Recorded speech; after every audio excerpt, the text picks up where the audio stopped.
Thank you very much. Let us encourage them to take their seats. Amen. Shall we turn to the book of Acts, chapter 28? Acts 28.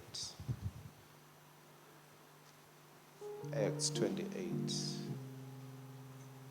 And let us carefully read from verse 1 to 11. Acts 28, verses 1 to 11. Once we were safe on shore, we learned that we were on the island of Malta. The people of the island were very kind to us. It was cold and rainy, so they built a fire on the shore to welcome us. As Paul gathered an armful of sticks and was laying them on the fire, a poisonous snake driven out by the heat bit him on the hand. The people of the island saw it hanging from his hand and said to each other, "A murderer, no doubt. Though he escaped the sea, justice will not permit him to live." But Paul shook off the snake into the fire and was unharmed. The people waited for him to swell up or suddenly drop dead. But when they had waited a long time and saw that he wasn't harmed, they changed their minds and decided he was a god. Near the shore where we landed was an estate belonging to Publius, the chief official of the island. He welcomed us and treated us kindly for 3 days. As it happened, Publius's father was ill with fever and dysentery. Paul went in and prayed for him, and laying his hands on him, he healed him. Then all the other sick people on the island came and were healed. As a result, we were showered with honors, and when the time came to sail, people supplied us with everything we would need for the trip. It was 3 months after the shipwreck that we set sail on another ship that had wintered at the island, an Alexandrian ship with the twin gods as its figurehead. Praise God. Amen. Can you read again verse 1? Acts 28 from verses 1 to 11. Yes. Once when we were safe on shore, we learned that we were on the island of Malta. Thank you. Once when we were safe. Once when we were safe. Praise God. Once when we were safe. The Amplified reads, after we were safe. And that is the subject of my sharing, which I will just introduce and then follow from this stage. After we were safe. After we were safe. Paul was traveling on a journey. They were 276 in all, if I remember very well, in a ship. They were on a journey that turned rough. The storm suddenly turned things around for them because they were all hoping for a safe journey. And this is how our lives begin, be it a project, be it a family, be it a business, be it at work. We all start off well as we sail. But things started to happen in the course of the journey as they were in the sea. So the storm turned out to be very rough. Let us listen to what happened in chapter 27, which gives part of the description of their experiences in the journey that started off well. Acts 27, verse 15 to 20. Acts 27, verses 15 to 20. The sailors couldn't turn the ship into the wind, so they gave up and let it run before the gale. We sailed along the sheltered side of a small island named Corda, where with great difficulty we hoisted aboard the lifeboat being towed behind us. Then the sailors bound ropes around the hull of the ship to strengthen it. Yes. They were afraid of being driven across to the sandbars of cities off the African coast, so they lowered the sea anchor to slow the ship and were driven before the wind. The next day, as gale force winds continued to batter the ship, the crew began throwing the cargo overboard. The following day, they even took some of the ship's gear and threw it overboard. The terrible storm raged for many days, blotting out the sun and the stars until at last all hope was gone. Until all hope was gone. They were struggling through the storm professionally as experts. They did everything they knew. They made every attempt to keep us sail towards their desired destiny. They had a destiny at the beginning, but the storm pushed them to a different destination. I would not say it's a destiny, but they were pushed to a destination. Because you may reach a destination, but a destination may not necessarily be your destiny. It may not necessarily be your destiny. So they arrived in this island of Malta. It was not their purpose to be here. It was not their plan to be in this place, in this condition, in this place. So they tried to get back to their path that would lead them to their destiny. But the winds were so strong. They were irresistible. So, after all the attempts, then scripture says, all hope was gone. They came to realize nothing is going to work out for us now in this condition. They had tried to make the ship light by taking out the heavy cargo, but it didn't work out. They tried to send down the anchors that will keep the boat or the ship from being tossed to and fro, but it didn't work out. They tried their best, but their best was never the solution.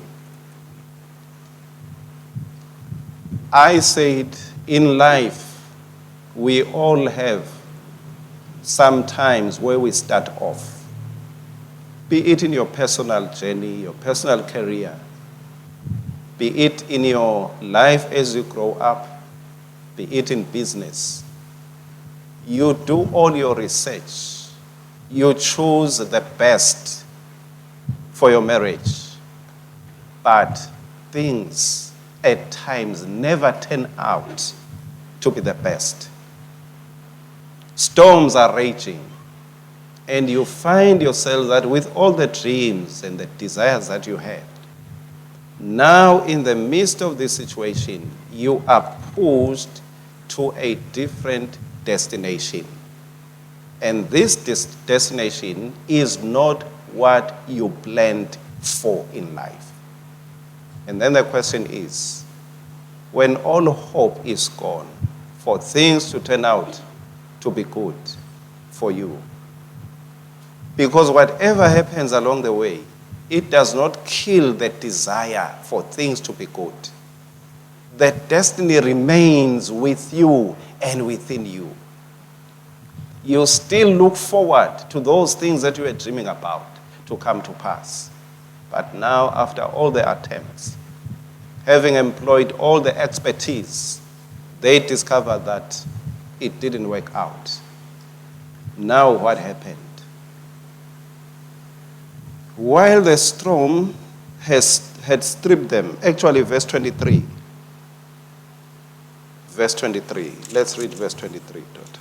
Acts 28, verse 23. No, 27, verse 23, sorry. Acts 28, verse 20, Acts 27, verse 23. Yes. For last night, an angel of the God to whom I belong and whom I serve stood beside me. Thank you. The angel of the Lord came in that night of hopelessness, in that night of struggle, in that night when all attempts had failed. The angel of the Lord came. But what happened is, the angel did not calm the storm. The angel did not carry them out of their situation. But the angel of the Lord simply came and gave a word right where they were. Nothing changed externally, but there was the word internally. The angel of the Lord spoke. I believe in every destination that is not your destiny, one of the most important things to help you, even if nothing changes, is a word from the Lord. Because the word of God says, it means God sees me even here. Even if I don't feel like things are changing, but God sees me. God is fully aware of my condition. God is fully aware of my circumstances. God sent an angel not to rescue them, not to rebuild their ship, but he sent the angel to speak a word of hope. The storm had stripped everything, and they were pushed to this island. And some found their destination through swimming. Others reached their destination by throwing themselves on the pieces of the vessel and were able to sail through. Though the storms were heavy and the storms were very destructive, but thank God for Acts 28, verse 1, after we were safe. After we were safe. There is always an after. There is always an after. No matter how raging the storms may have been, but there is always an after. There is always an after. After the storm, we were safe. After we had lost all hope, but we were safe. Now what happens? After you are safe, after going through all that you may have gone through, again we are tempted about people. Who do you call? Or who do you talk to? Who do you make aware of the storms that you have gone through? I remember in Mark chapter 5, was it the centurion or whosoever who had lost that girl? That girl had died. And in the house, the wailers, the mourners were already there, occupying the house, shouting, mourning, my baby, yay! Ufele umntwana bani. So it depends who you call, whose attention you draw into your situation. Because in the after, there are some who will be very historical about your journey. There will be some who will tell you how things happened and how things are so bad and terrible. So these women who were there honestly, with a sincere heart, maybe they were there to mourn after the situation, after that man had lost. So they started crying, calling upon others. Why did this happen to the daughter of so and so? They were trying to be compassionate or to be empathetic. with this family. But at times, people's empathy is not what you need. At times, you don't need mourners, you need dreamers. At times, you don't need people who will tell you more about the history of how things have happened, but you need people who will open up your eyes and say, like God telling Abraham and said, lift up your eyes and look up to the sky. See the stars. Your children will be so numerous. God did not say, look back at your grandfather. He was also fruitless. Your grandmother was also barren. Your aunt was barren. Therefore, it's not new. You are not the first one to be barren. But God said, lift it up. He told Abraham, lift up your eyes unto the sky. Count the stars. He was giving him hope despite his condition. He was giving him hope. So be careful. After you are safe, be careful who you call into your situation. Because some will define you about what happened to others. But let God open a new page in your life. Let God open a new page in your life. While God places people to care, as these people reached the island of Malta, this is where I live it now. As they reached the island of Malta, which again was not their destiny, thank God they found people who were already there. And the people made fire for them.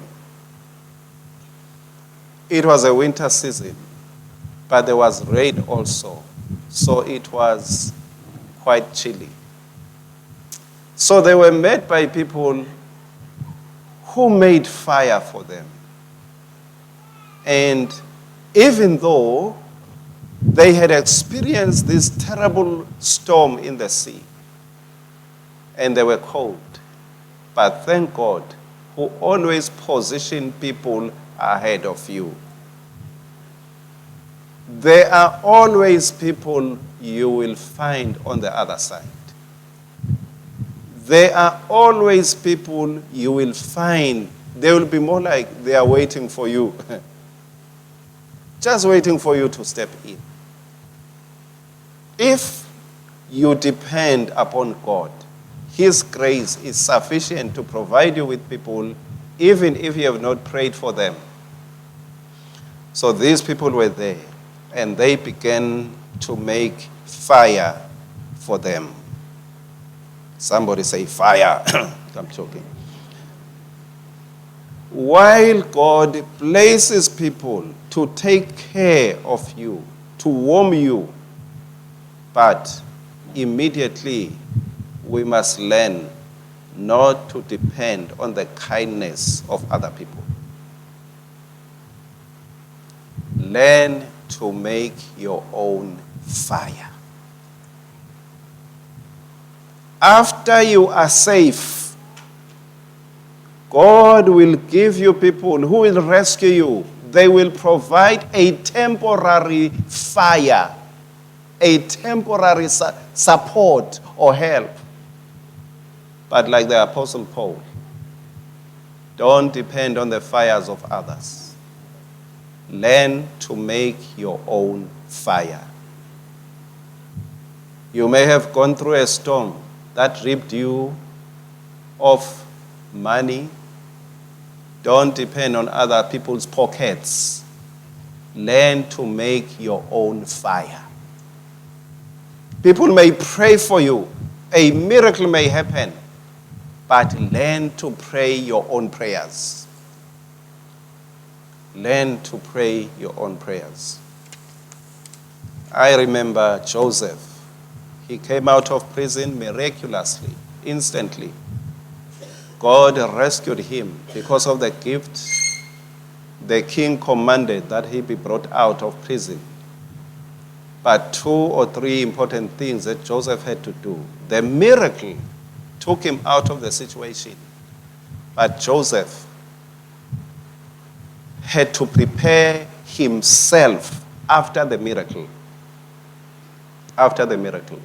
He had to shave his beard, otherwise he was not going to stand before the king. So the miracle was not sufficient to make him stand before the king. He had to shave his beard, and he had to dress up well, properly. He did not say, God has done everything, and therefore I will stand no matter how I look before the king. A miracle rescued him, but he had to dress up properly. He had to dress up properly. To the young, I think a word to the young, the unmarried, God may show you your partner miraculously. But if you must wash yourself, prepare yourself. Don't just say, God will take care, because God has led me to this one, and then God will do everything. No. Comb your hair, wash your turkeys. If it's turkeys, I'm not taking. Wash your clothes. Geze makwapa. Prepare yourself. Look good in your outfit. God will work things out, but you have your own part. God can open a door miraculously for you, but you must be able to calculate. You must be able to know when are you going to make profit. God is not going to make everything for you. You must know how to prepare yourself after the miracle that God has done for you. You must be able to manage this special gift that the Lord has given to you. Brethren, every storm has an after. Every storm has an after. Maybe you are in the middle of the storm right now, but your after is coming. Maybe you are confused right now. Maybe you are hopeless right now, but there is an after. There is an after. And God will bring people. Once God connects you with different people, you must know that you are now journeying towards your destiny. The storm may have pushed you towards a certain destination, but God will always reconnect you with people that will take you to your destiny. And may his name be praised. Amen. Shall we rise to pray? Can we stretch forth our hands? I believe in the presence of Jesus. I believe that church is good, not because of what we do, but because of what Jesus does. Thank you, Lord Jesus. I don't know where the storm has pushed you. I don't know where the struggles have pushed you. It's not your destiny. You are not towards your destiny. You are not in your destiny. It's just a destination. You've been pushed to your Malta. Maybe there is food that you don't even eat now. It's Malta. You've been pushed to this island. It's temporary. God still has people in this island where you are. There are hands, there are prayers, there are meetings with people that will help you in this situation, in your Malta.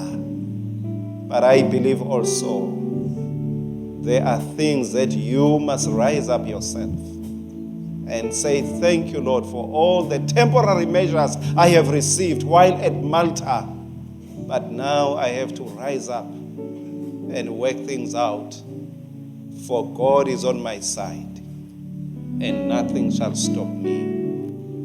Today I shall pray that God will bring you the people that you need in this destination where you are right now. God is God of connections. Oh, hallelujah to his name. He connected Joseph to these 2 other men. And that connection went a long way. And that is how Joseph was rescued from prison. because he was connected. Father God, I pray for divine connection, for divine support, for divine rescue. Thank you, Jesus. Amongst all the people on earth, 7 to 8 billion people that are on earth, Lord, you know exactly what this daughter and this son needs.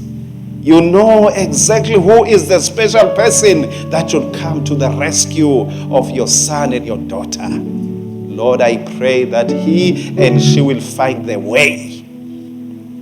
Abatolane ngosi, abatolane. You own the universe, and everyone on earth comes from your hands. I pray for divine connection. I pray for divine connection that will take you to your destiny. I pray for that special connection that will take you towards your destiny, and that the name of the Lord will be glorified. Thank you, Lord. We stand together proclaiming victory in the blood of the Lamb. Jesus is Lord. Be blessed going in as you are blessed going out. May the peace of God be your inheritance as God works things out in you and through you as well as for you. Let us give him praise in the house of the Lord. Thank you, Jesus. Amen.